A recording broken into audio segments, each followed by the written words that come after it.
And then we come to Asankh Keheh Sir Bhaar Hoy.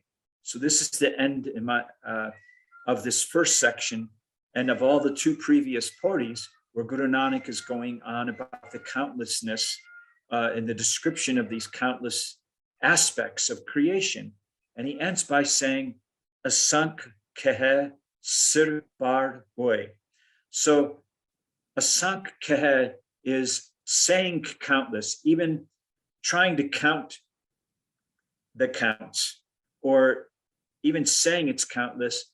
Sir means literally, it means the head. Bhaar is a reference in Gurbani that has to do with, Bhaar is literally a bar. And it's a bar that was used for weight. It's a weight, it's a measure of weight. And it's also a reference that's used to describe a heaviness that's unsurmountable, that's a heaviness that's incomparable. And so it says Sir Bhaar Hoy, and there's such a great weight that comes from this, and there's not a positive or a negative to it. It's just you can't possibly get beyond this description of countless. It brings a load on you that's both liberating, and if you think you can accomplish it, you exhaust yourself literally and exhaust your life doing so.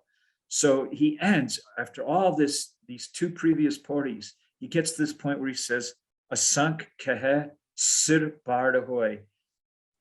You can say this countless thing, and it's just going to bring this unbelievable weight upon you, which is the weight of the universe. And it's both a heaviness, and if you think of it in the context of liberation, it's liberating because you're released from the weight of it. You can't possibly count it. You can't overcome it. You can't supersede it.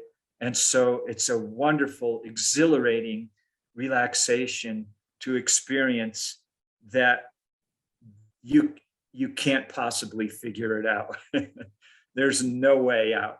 And that's just wonderful and exciting.